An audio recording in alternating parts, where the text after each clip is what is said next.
네, 다음은 박경미 위원님 질의해 주시기 바랍니다. 네, 후보자에 대한 여러 가지 평이 있습니다.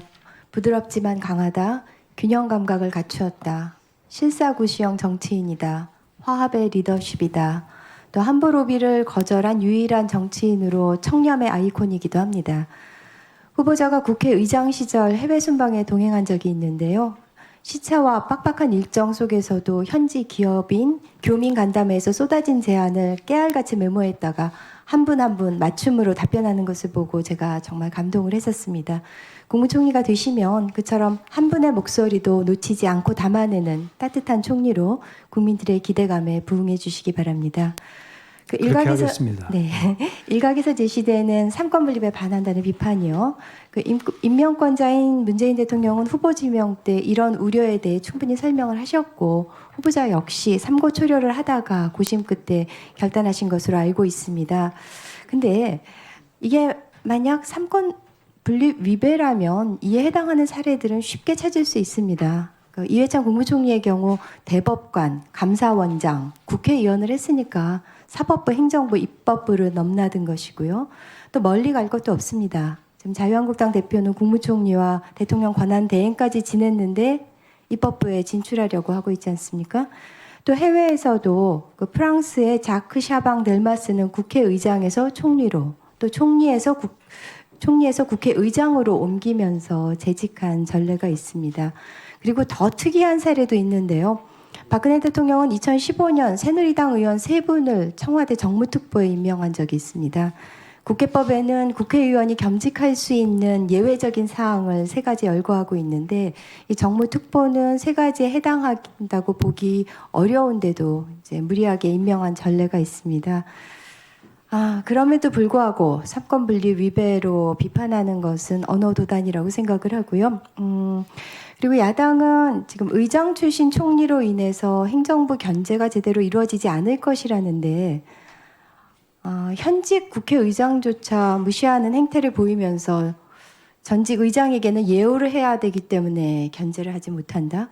저는 좀 이해가 되지 않고요. 사실 삼권 분립은 독립적인 권한 행사가 핵심이죠.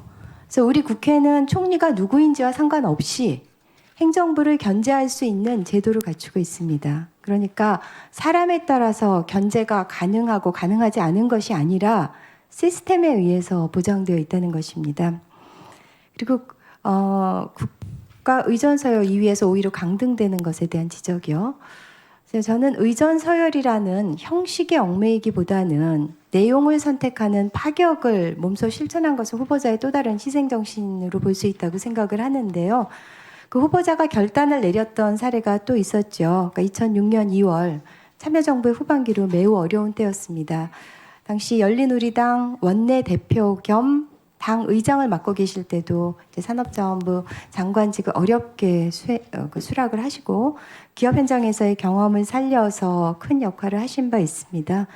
이번에 인사청문회와 국회 의결을 통과하시면 문재인 정부의 2번째 국무총리로서 그 국정과제 완성을 위한 책임과 부담이 매우 크실 텐데요.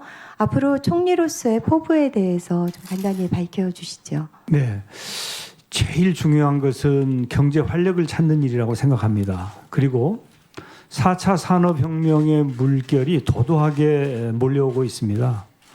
우리가 3차 산업혁명이라고 할 수 있는 ICT 이 산업까지는 선두 반열에 우리가 올라 있습니다. 우리 대한민국이.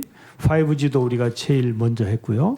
또 여러 부분에 있어서 나름대로 우리가 이 상당한 정도의 실력을 가지고 있는데 이제 이 4차 산업혁명 시대는 완전히 새 판이 짜지는 것입니다. IoT를 비롯해서 AI라든지 뭐 빅데이터라든지 이런 새로운 분야의 실력을 누가 갖느냐에 따라서 완전히 달라지기 때문에 우리 대한민국이 여기에 제대로 대응해서 준비를 하지 않으면 지금까지 우리가 누려온 경제에 있어서의 상당한 정도의 입지를 놓칠 수 있다 이렇게 생각합니다. 그래서 저는 4차 산업혁명을 준비하는 것을 비롯한 혁신 경제 혁신을 이루고 경제를 활성화하는데 최선의 노력을 다할 작정입니다. 네. 또 하나는 이제 우리 국민들이 너무 나뉘어져 있지 않습니까? 그리고 국민들이 불편해하십니다. 그래서 국민 통합을 위해서 헌신하겠다는 생각을 가지고 있습니다. 뭐 긴 설명이 필요할 네. 것 같지는 않고요. 네, 꼭 그렇게 해주시기 바랍니다. 네. 그리고 앞서 그 재산 형성 과정 질의에 답변하는 과정에서 배우자가 보훈연금을 받는다고 하셨는데요. 네. 국민들께서 의아해하실 수 있으니까 어떤 연유에서 보훈연금을 받으시는지 간단히 좀 설명을 해주시죠. 네, 저희 장인 어른께서 독립운동을 하셨습니다. 그래서 건국 훈장, 애국장을 수훈하신 분이세요. 우리 경상북도 포항 출신이신데요. 그래서 그 장인어른과 장모님이 돌아가셨기 때문에 그 보훈연금의 수급권이 저희 처에게 네. 돌아왔습니다. 그래서 뭐 연간 한 2,200만 원 정도의 보훈연금을 수령합니다. 네. 자, 후보자께서는 평소 개헌론자였고 20대 국회 전반기 국회의장으로 개헌에 대한 의지를 담아서 개헌투기를 만드셨었죠. 문재인 정부 역시 국민 주권적 개헌을 국정과제로 삼고 2018년에는 대통령 개헌안을 발의하기도 했었습니다. 네. 후보자는 개헌이 왜 필요하다고 보는지, 또 어떤 권력 구조로 변경을 해야 한다고 생각하시는지, 또 개헌을 추진하면 그 시기를 언제쯤으로 잡고 계신지 좀 말씀을 해주시기 바랍니다. 네. 우리 현행 헌법이 32년 차입니다.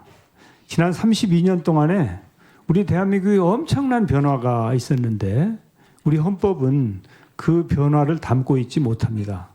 뿐만 아니라 우리 현행 헌법의 권력 구조는 대통령과 행정부에게 권한이 집중되어 있는 그런 헌법입니다. 그래서 분권화가 이루어지지 않으면, 그래서 수평적으로는 입법, 행정, 사법 간의 분권, 수직적으로는 중앙정부와 지방정부 간의 분권이 이루어지지 않고는 대한민국의 미래가 없다라는 것이 저의 오래된 소신입니다.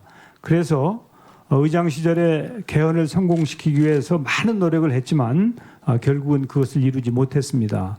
저는 21대 국회가 구성이 되고 그 1년이 적기다 이렇게 생각을 합니다.